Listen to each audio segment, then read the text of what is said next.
we were actually in the process of raising funds for the film. Yeah. And we had gotten to almost $1 million raised, and then 2020 happened.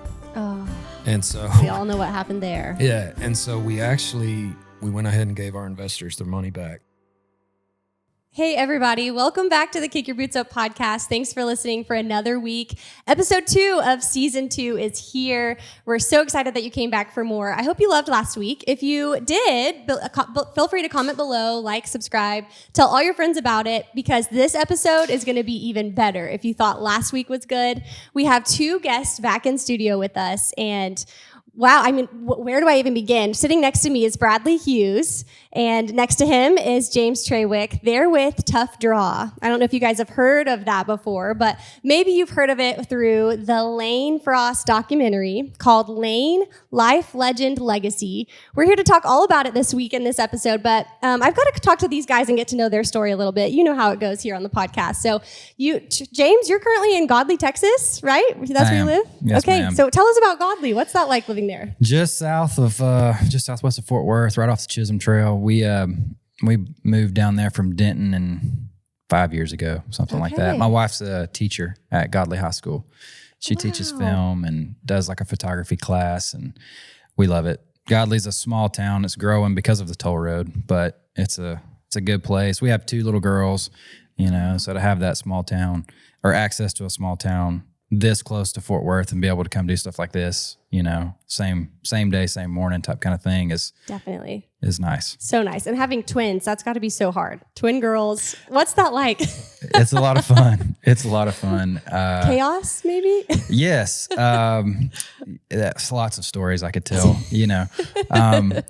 My wife and I found out we were having twins, and I thought she was going to pass out whenever we found out. We were doing the ultrasound, and, they said we won the 2-for-1 prize, and she said, "Excuse me." And anyway, yeah, life's been turned upside down for the last almost 3 years. Anyway, it's been a lot of fun. I used to kid with him back when they were making babies, having babies, and I told him that he was going to have twins every time, and they never did. He had boys. And joke's on you. Lo and behold, I had twins. Right. Yeah. So here we are. Man, paybacks. Yeah. That's got to be rough. I can't believe he admitted that on camera. Well, it's the truth. Here it is. The truth. Well, Brad, one thing that I love about you guys is your friends, and we talked about that. Your guys' story is really cool. But I think for you specifically, starting, before we start talking about how Tough Draw came about, for you got a rare opportunity to do internships in California. Yeah. So tell us about that.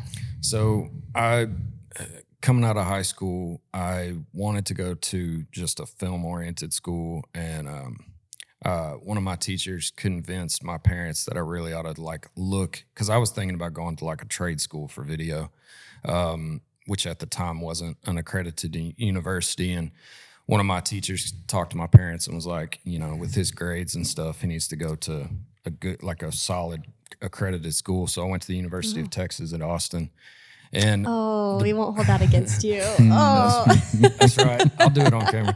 No, but what was cool is when I went to visit, they had a program called UTLA, and my goal was to finish all of my classes and make that the last thing I did. So, and I achieved that, and I went out there and I interned for Ridley Scott and Ron Howard, which is Imagine Entertainment, Scott Free, and I went out there. I got to experience a lot of cool things, set in on the editing of Body of Lies and taking Pelham 123, and got to help with some screen stuff and some casting type decisions for a film called The Incredible Shrinking Man, which they didn't even end up making. So it was a remake of an old film, but I got to help with that process. So it was real cool just to kind of be in the industry and see the behind the scenes stuff and kind of figure out what I wanted to do. Oh, I think that was a great start for sure. And one thing I was most interested in when I read about you was Friday Night Lights. That's really cool too. And your time there. So while I was in Austin, the film or the show Friday Night Lights, I grew up in West Texas. I played football, so the whole Friday Night Lights movie. And, you got it. And then the show coming out while I was in college, they actually filmed a lot of it in Austin, so I got to work on the show a few times just as kind of a PA. Wow. But yeah, that show in particular is actually really impactful, and that's kind of what actually led to Tough Draw a little bit. So, really? Well, yes, what ma'am. an organic segue there. That's so awesome to hear about. Yeah. I think the two of you have a really cool story coming together because you had a roping background, cowboy background. You kind of left that behind to take it in from the behind the camera part of it. And I know you guys were friends. I've said that here before. So tell us about how it became to happen. Like, were you guys sitting at dinner one time? Tell us about it. So Tough Draw, the way that it actually started, when I was in school at UT, I took a screenwriting class and I wrote a script, and the assignment was write the first act of a film. And so I wrote the first 30 pages, and at the time I was really heavily impacted by Friday Night Lights, and another movie that I watched on repeat all the time was 8 Seconds. Ooh, And so classic. I've always loved bull riding. I've always loved rodeo. You know, growing up in West Texas, my grandpa had a cattle ranch and stuff. And like, you know, I was always around it and I loved it, but I always chose to play team sports over trying anything else. But so I wrote basically what I hoped to be the Friday Night Lights of bull riding was kind of what my plan was. So I wrote the first 30 pages and just kind of put it on the shelf. And I actually finished it while I was in LA. I was sitting on Venice Beach, and I wrote 70-something pages by hand in like 2 days just because I don't like the beach. And I was missing Texas. And that's a true story. So I spent the next 2 days while all my friends were out and stuff. I spent the next 2 days on the couch basically taking what I wrote by hand to script format. And I let some people at Scott Free read it. There was a lady there named Marisa Pullman that was a UT alumni that was an executive right under Ridley. And she read it and was like, if you want to be a filmmaker and you want to make this film, go back to Texas. And so moved back, and just by circumstance, I actually ended up meeting Kim and Randy Bloomer with Bloomer Trailers. Yes. And they're actually the ones that introduced us. No So, way. yeah. Yeah. And what's your story getting to the Bloomer family? That Rodeo. connection there? Yeah, my sister and I were competing. We, high school rodeo, IFYR. I was in my freshman year of college at Hillsboro, Okay. rodeoing for Paul Brown. And Miss Kim called me and said, I've got this guy you need to meet. He just moved back to Texas from LA, and it was Brad. Yeah, that was 2008 or 7 or 9 or somewhere around in there. Yeah. I've had Not to age kids. you guys, right? Yeah, Right. have had twins since then. But anyway, yeah, Miss Kim introduced us, and he was trying to make it in Texas independently, and I didn't know anything about this other than I team roped at the time. I had acting sounded interesting. Being involved in the film industry was mysterious. I had no idea what it was about, and we teamed up and we tried to make that film independently over the next several years. And, raising money for something like that is extremely difficult. It is. I don't think people realize that. It's extremely Especially difficult. when you were as young as we were. Yeah, we were 22 18 and 19 or yeah, 21 and 19. we were very young, Yeah. and had never made a film, Yeah. right? And Right. you kept running into dead ends with people saying, what have you done? What's your history? We don't have one, but invest in us, please. Yeah, believe in us. I promise we're good. Yeah, nobody will work harder for your dollar than we will. And it was a good path for us to take because we took our lumps early on, and we had to Yes. learn a lot very quickly. And we dove in doing marketing content and getting involved with live music and Hunting shows. Yep. All sorts of stuff. There's Whatever nothing better than whatever would than pay a the bills. wedding or an archery elk hunt to learn how to run a camera. You're so right. Things are happening really quickly. Your environment's changing really quickly. You have to learn and know your camera inside and out to be able to navigate those changes in real time. And so that's what, that was it was a situation that was forced upon us because we had to provide for ourselves and our families. And, but it was a good thing. Looking back, you don't like being in those situations when you're in them, but when you have the opportunity to look back, you're thankful for them. Definitely. And sitting here today, you guys can probably look back at your humble beginnings and be so thankful for the opportunities that you had to get you to where you are. Right? Absolutely. That's part of it. Absolutely. Yeah. And speaking of that, you guys recently got to do a really big thing. But before we go more into that, I just got to know for you guys personally, is it hard to mix friends and business together? Does that ever get challenging? Yeah. Yeah, it does. They nervously laugh. No, it's funny because It's difficult for sure. His dad has been a mentor for us, and he always kind of explained to us and he's been great about pouring wisdom into us and making sure that we see things for what they are. And he warned us a long time ago that sometimes in partnerships, especially like y'all have, you have to choose at times to be friends or be business partners. And there's obviously been times where it's been difficult, but the cool thing is even when the tougher times come, we're always able to stick together through the business side to smooth things out and keep things flowing in the right direction on all fronts. And then, but at the end of the day, I know that he can rely on me and I can rely on him, and our families can rely on each other because we have to, because we're business partners, But that takes time. You have to earn that trust over a long period of time. Yeah. And my dad, where he's coming from, was family construction business, and there's a lot of things that, comes from his side, family businesses as well, in the oil field or in the paving, paving roads and highways and stuff like that. And it's hard to work with family because you don't have that degree of separation to decompress. It kind of just goes everywhere with you, whether it's good or bad. And so that's something that we've had to figure out, healthy boundaries and things like that. But we're still here. We're still kicking. That's right. You're still making it. And that's what I love about guys in general that go in business, because I feel like you guys can just punch each other in the mouth and then you're like, hey, you want to go get a burger? So that's really cool. We've had those days. We've 100% had those days. I really respect that. It's been a long time since we put on boxing gloves, though. So yeah. Those days are behind us. Maybe you should do it on a podcast episode sometime, right? Yeah. I like that. Absolutely. Yeah. Oh man, no, that's really good. I'm glad that you guys were transparent about that. Thank you, because that's real. That's what life is all about. Absolutely. And then along the same line, you guys both probably work very differently. So being partners, having the full momentum that you have different roles, but at the same time you work very differently. So tell us about your creative process, the way you work, how it all comes together for that. I mean, you're 100% right. And I think that one of the reasons why we're able to remain friends as close as we are and be business partners and be effective and continue to grow our business and do different things is because, and it took us a long time to get here, but we finally have kind of come to this point where we know what lanes each other runs in the best.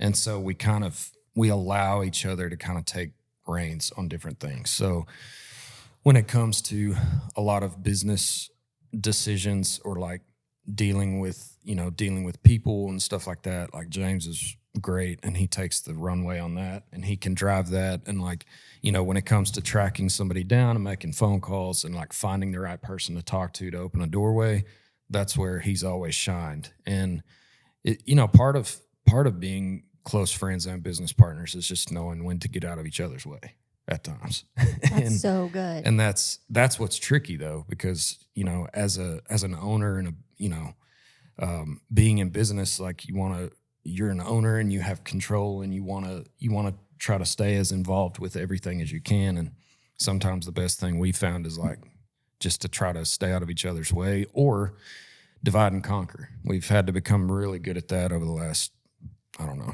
I mean, he just got back from Key West. I didn't go to Key West. I stayed here because I'm working on other things. Mm-hmm. Cavender's is one of our best clients, and I primarily service that relationship. And so I've been here maintaining that. We're working on setting up events, which we'll talk about more in a minute. But for the film, we're working on an event in Phoenix. We're working on Bonanza and Guthrie with Cord McCoy, and there's a lot of things going on, and it takes us getting out of each other's way. But I mean, like you talked about, that took some time because he alluded to control and the idea of having control. We think we do. We think we can kind of manage every little detail. Yes. You just can't at the end of the day. And thankfully, we're very different. And so we kind of complement each other in that my strengths are different than his and my weaknesses are also different than his.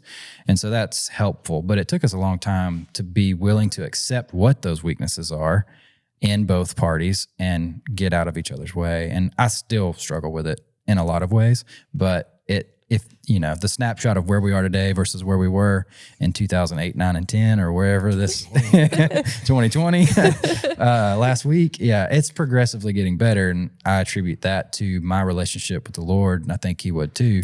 Is that the more that you walk with the Lord, the more that you grow in your faith, the more you understand that you don't have control of all of those things, and it's really entirely up to Him where your steps take you. And so, the having kids impacts that, struggling in business impacts that, and succeeding in business and succeeding in parenting and being a spouse. Like, we've both taken our lumps, and those lumps produce, resilience, and you improve as you go, and nothing happens overnight. So anyway, yes, it's been a fun journey for us, for sure. That, and just to add to it, I 100% agree about, our relationship with the Lord individually and together and all that, and as family units, but also I talked about his dad, and there's been other people that have poured into us kind of as mentors that have really kind of helped us. One of the biggest things that a lot of people have talked to us about is communication, just making sure that even if we are running in our own lanes, or even if we are doing our own, like dividing and conquering, it's all about the communication when we come back. So, and just being able to say, hey, I'm working on this. Hey, I'm doing this. Cool. Do you need any help with that? No, you're good. Yep. Just check-ins like that, because we do have so many things that we're trying to juggle right now. Wow. It's so crazy. I'm on year 2 of marriage, so I'm considered like a newlywed, and it sounds like a marriage right now. It sounds like you're like, we've been through the counseling, we've done the thing. It 100% is like a marriage.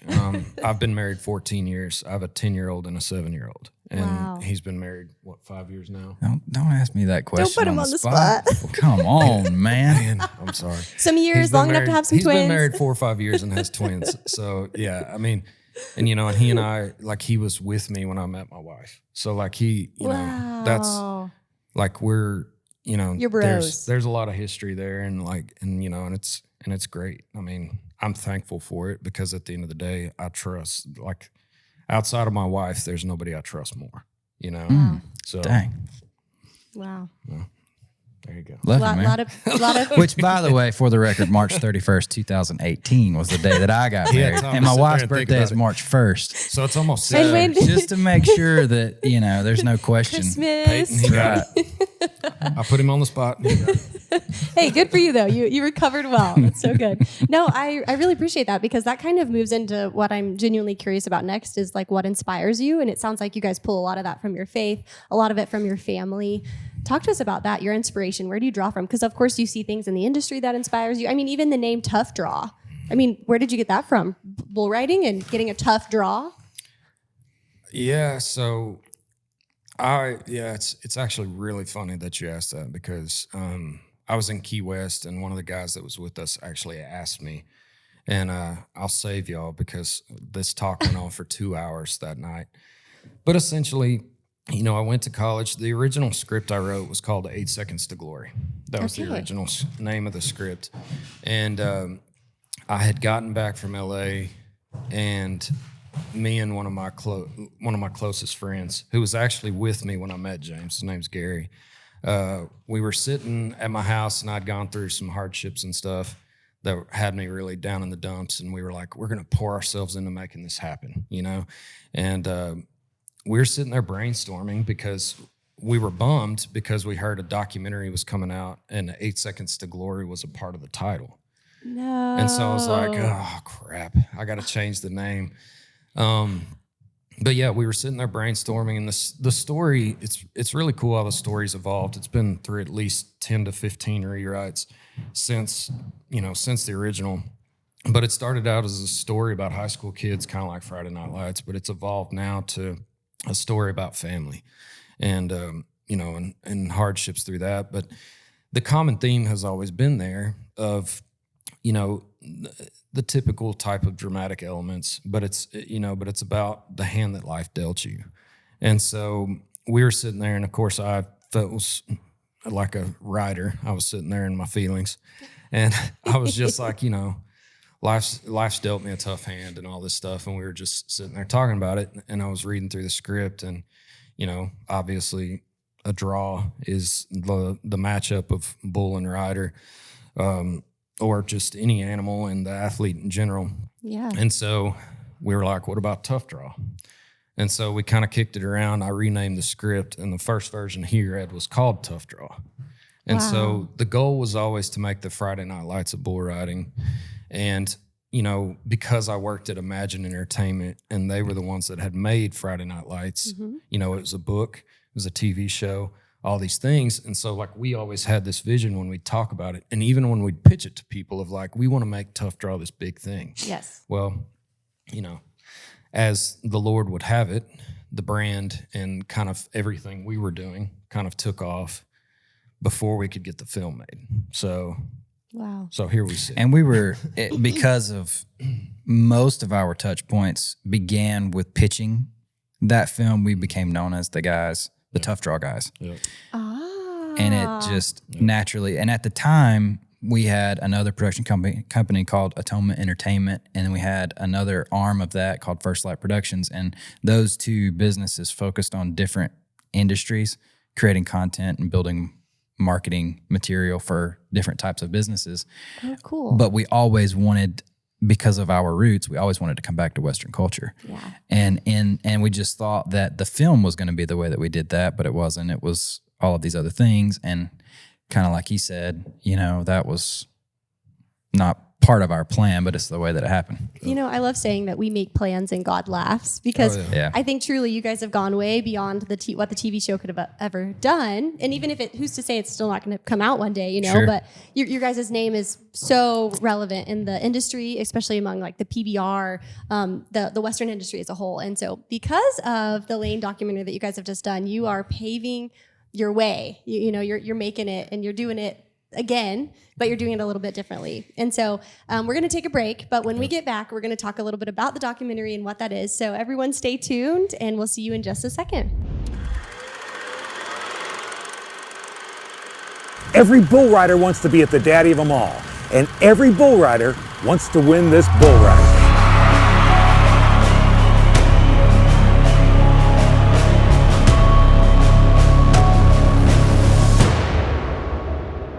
Lane's a world champion. You don't expect a world champion, you know, to die in one of the biggest, most prestigious rodeo in the world. Everybody said the same thing.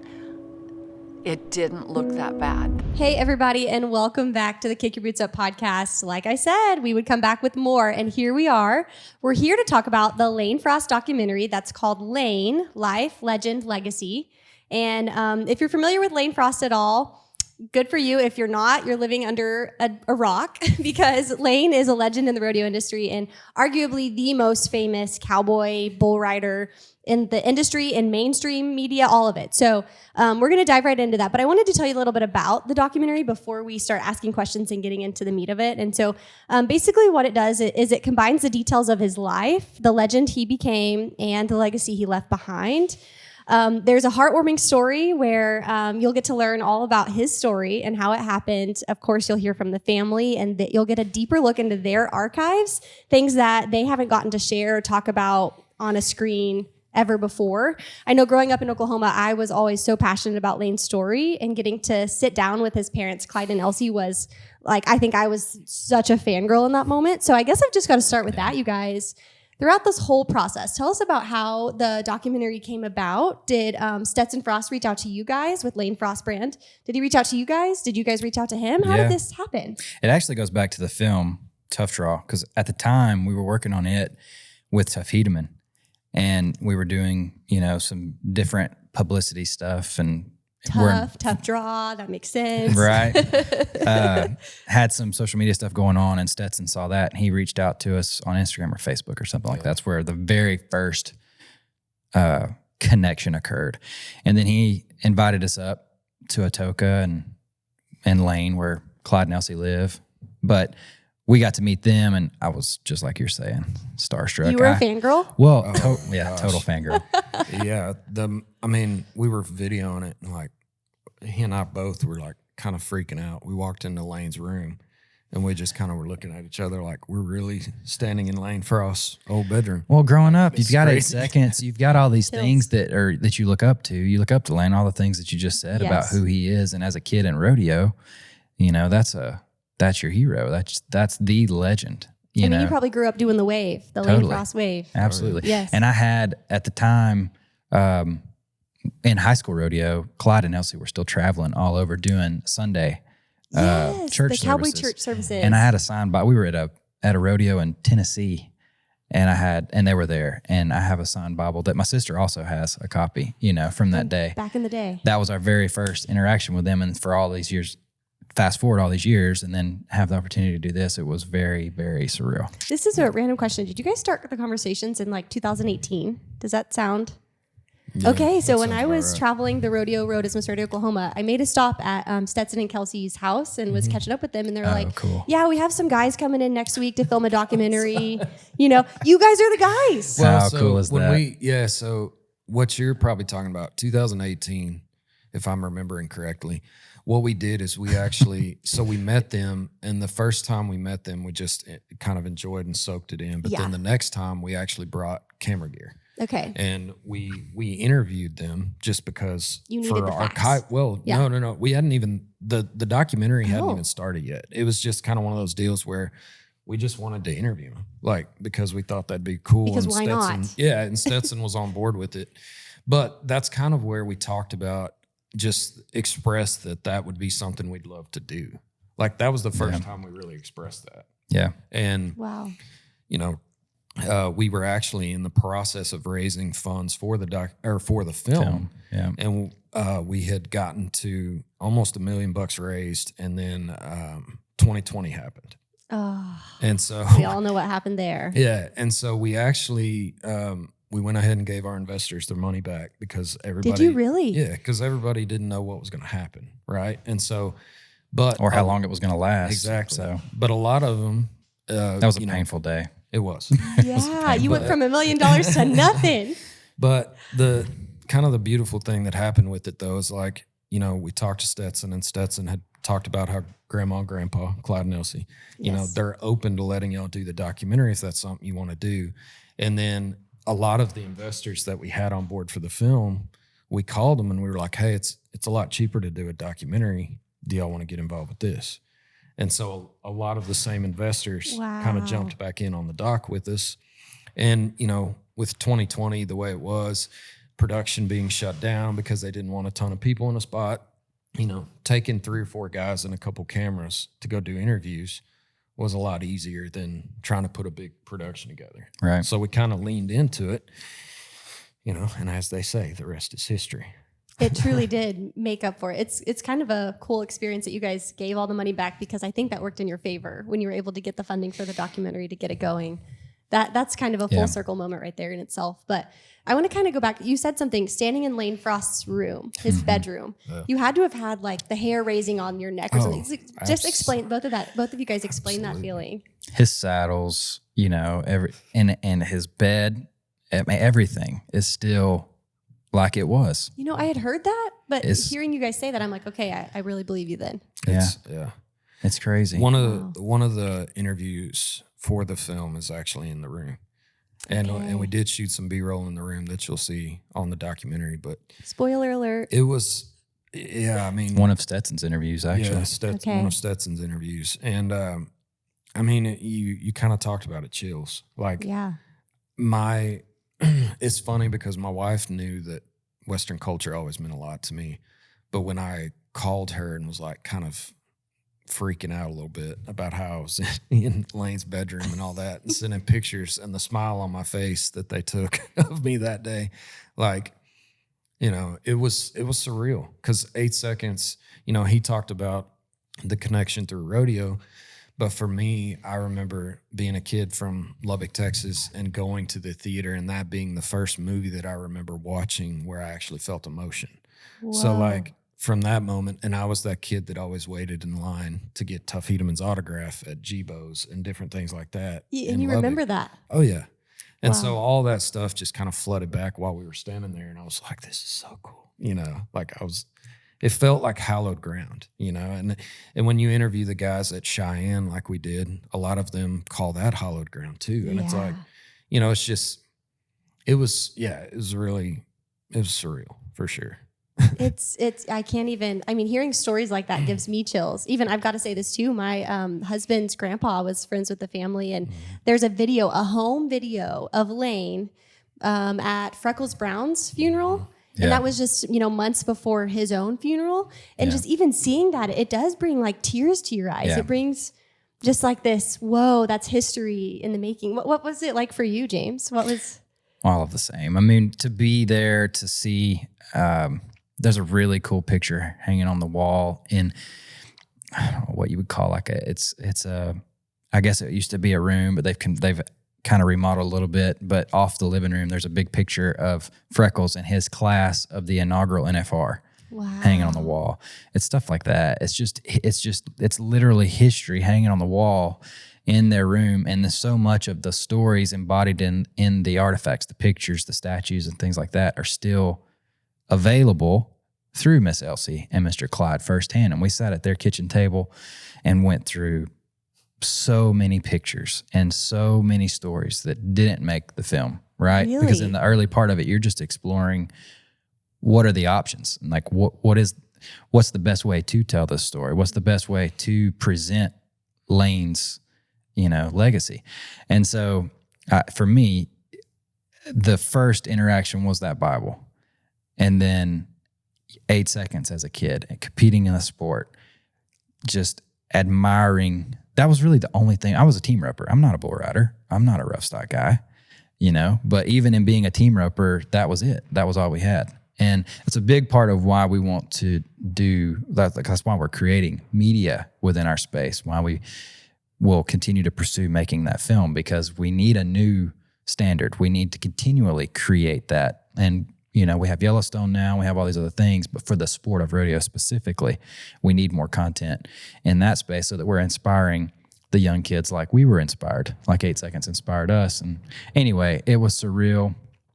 It was, you know, something I'll cherish for forever, you know, being there and getting to have those conversations with Clyde and Elsie.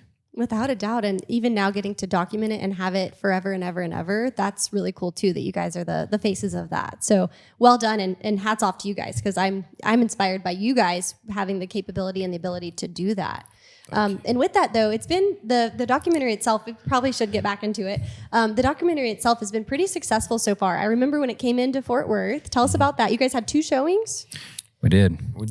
We had a private screening for the family. It was an invite-only type event for family and people that were involved with the documentary, and a couple of industry partners and different things like that. But we had about 350 people, and that's just crazy to say, 350 people at the private screening. Yeah, and it was heavy. It was very emotional.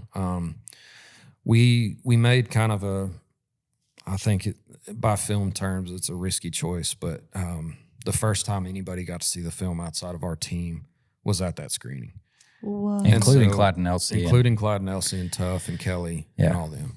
So it was a risky choice, but it was kind of one of those deals where we just, you know, we knew the family trusted us to do something special, and we'd prayed about it a lot, and we just kind of decided we'd roll the dice and give it a go. And that moment too, kind of like walking into his room for the first time, is a moment I'll never forget. You know, just being in that room with those people. They either knew Lane or they were immediate family to people that knew Lane and lived it. And so to experience his journey again, because the film takes you through his childhood, his entire life. And so it washes over you. And Tuff said it. How did Tuff explain it to you? He after the film, I don't want to mess it up because it washed over him in a really. He just Tuff. Like I say, there were a lot of people that were super close to Lane that it was very hard. Like Tuff talked about how hard it was, because it hit him even harder than he thought it would, because like he knows the story, but to see everybody kind of share in the details and really kind of hash everything out and relive it. He said it was eye-opening, but I think that probably the biggest compliment that we got from anybody. And this is what, as filmmakers, this is what meant the most to James and I was the family said we got it right. And I think that that's, to us, that was really like, I don't care what critics write or anything like that. It's like, that's that moment. But for Tough, it was hard, you know, you know, we've actually had some people reach out that were a part of it that expressed that it gave them some possible closure that they didn't even know they needed still. Really? And so, yeah, it's heavy for sure, but it was great. And, you know, the second screening that you're talking about, we actually were the first film to premiere at Cowtown Coliseum. In the history of Cowtown Coliseum. Right, yeah. That's And- iconic. Oh yeah. And they did an amazing job on that new screen. And, you know, we lowered it down and we had 600 people there. And it was right in the dirt, right? From what I They remember. brought in Majority, chairs. yeah. They packed the dirt. Tim Yeah. and Clayton did all that, set it up, and We took love care them. of us. Yeah. It was incredible. But to think of all the history that's, Oh, absolutely. you know, I mean- this Lane happened Road inside there. that building. Yeah. Lane, That's- yeah, some of the images of Lane riding in that arena are in the film. It's really, really cool moment to be in the Coliseum. So iconic. And I want to touch back on what you said about getting it right, because even after the movie 8 Seconds, let's be honest, Hollywood is Hollywood. You have to make things entertaining in a way. And I remember the family even saying like, it wasn't exactly the story. Like, it's a good idea, you know, got most of it. But good for you guys for getting like the good, the bad, the ugly, making it right, making it real, making it true and factual. And I think that's the point of a documentary, but it shows a lot about your character too. So. Well, and, you know, I appreciate that. But one of the things that I want to make sure and say is like, I mean, none of it would have been possible without everybody being as vulnerable and open as they were. I mean, That's right. every single person, Tough Kelly, Clyde and Elsie, they opened their homes to us. You know, Miss Kelly lives over in West Texas, and she put us up for a couple of nights because we had to make a couple trips out there. And, Wow. you know, Tough and Kelly interviewed for over 4 hours total each. Yeah. You know, and even people making time that you know, like Wes Ward and Donnie and Wild West. yeah, Wild West. You know, and Cody Lambert meeting with us in Cheyenne, which probably couldn't have been easy. Right. And you know, and all the modern day Cowboys too, JB and Kai and Stetson and Sage, like all those guys making time for us and sitting down with us. I mean, to be honest, their vulnerability is what made it possible to get it right, you know, and that's not easy. That's not easy to do for a lot of people, especially with a topic that's this close to their hearts, you know? Yeah. Yeah. One specific I'd like to point out is Mike Macy. You know, Kelly remarried, has a family, beautiful family. They're still heavily involved in rodeo. And Miss Kelly was incredible at every turn, helping us with, you know, connections and relationships and, you know, just introducing us to the right people and whatever we needed. And Mr. Mike was too. You know, that's his home and his space, and he opened the doors just like she did, you know, and to have to walk through all of that as a man, to step back and look at, you know, how selfless he was in doing all that, it impacted me in a big way, and I'll never forget it. Absolutely. I'm sure it was probably one of the harder things you guys have had to put together to fight through the emotions of, well, what do we do to change the impact to get it right? So yeah, very, very well done. Well, guys. and you've got to get it done in such a short window. I mean, the film's almost 2 hours, and we fought with our producers on how much time. Because there is a 4.5 hour cut out there somewhere. yeah, there's a whole series probably, but Yeah. you had to get it done, and you know, you trim and you trim and you trim, and we got it under 2 hours. It's an hour and 56 minutes. Yep. So 12 Look seconds. at you guys. 12 seconds. he can remember Producer those was- details. Yeah, Yeah. producer was on my case the entire time. So the day I called him and told him that was with credits. So, Wow. but we even rolled interview during the credits. So that No wasted space. no Made up wasted for it. space at all. You know, I really do love it when they do that though, because Yeah. instead of just watching the credits go through, why not see some real stuff, see Sure. some real footage, hear some real things. So very, very good. And because we are a little bit cramped for time, I hate that, because this podcast could probably go 4.5 hours, the Oh, same come on. time as It could, yeah. the original documentary. I got to ask, there's probably more momentum, right? Like, you're going to keep this up. There's more events coming up. So this week specifically, it's a big week for you guys. What do you have going on, especially in Oklahoma? Absolutely. So next week we will be bringing the film to Lane's hometown, and we're going to do something with Reba's restaurant up in Atoka, Oklahoma. Tickets are on sale now at lanefrost.com, and then also if you go to the Frost Ranch store up in Atoka, you can buy physical tickets there as well. And then James, can you talk a little bit more about our distribution plan that everybody wants to know about all the time? Yes. Yeah. Get those tickets. Come if you're in the Atoka area. Come out for that. Stetson's done a good job helping us get that set up with Reba's family, and We love Reba. We've been there That's whenever right. she opened. Yeah, we're That's big partners there. So For sure. it's going right. to be a good time. And we're going to take it to the people. We don't have a distribution deal for streaming in place yet. We're in communication with several major platforms and hope to work that out in the not too distant future. But that is a process we have come to learn. And so in the meantime, since the film came out in November of last year, the messages haven't stopped coming in, or the comments on our page. Where can we see this? Is it on what platform? And so because of that, we're going to take it to the people. And so for everyone listening, if you follow our Facebook page, follow our Instagram pages, or all of our pages, I'll say. At Tough Draw. At Tough Draw. Well, and then there's for the specific film, pages for Lane Frost Doc. Yeah, it's at Lane Frost Doc across Instagram and Facebook as well. Yeah, that's where the updates will be coming. But we're going to bring the film to you. And we don't have cities locked in yet outside of our hometowns. I'm originally from the Southeast. Brad's from West Texas. Our DP's from South Texas. And so we're going to take it to those areas, and we'll be updating where you can buy tickets for those events on those channels, and what those dates are going to be and where the venues are. But outside of that, we would love to hear from you, because we're going to take this film to several more cities between here and July. And we're working on a really special event in July.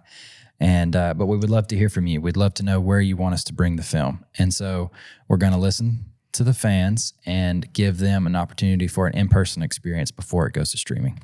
Good for you guys. So I have to say that again, if you are listening to this and you do want it to be seen everywhere, you do want it to make it to Amazon, Netflix, wherever, you do have to show up and prove that there is, That's right. It's worth watching or That's worth right. getting, you know how it is. So yeah, get your tickets, go to the real places. Even if you're not anywhere near Atoka, it's Monday. We have time because this is Wednesday. So you have time to make a trip there, get all your friends together, get in a car and go. Even from here in Fort Worth, it's like not even 2 hours. So it's not that bad of a drive at all. And just like the history there, the impact that you'll have. I haven't even gotten to see the full film myself, just watching the trailer. I'm like just ecstatic. I can't wait to see the whole thing.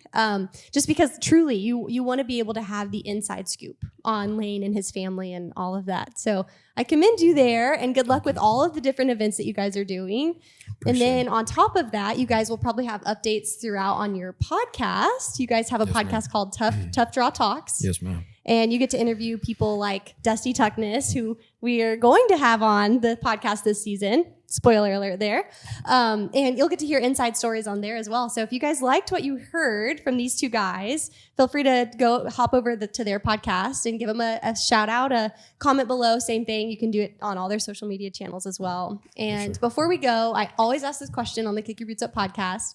What is the best piece of advice that you could give to someone in your industry doing whatever you do? So for you guys, what is the best piece of advice that you could give to anyone that's wanting to make a documentary, wanting to just amp up their filming? See segment 1.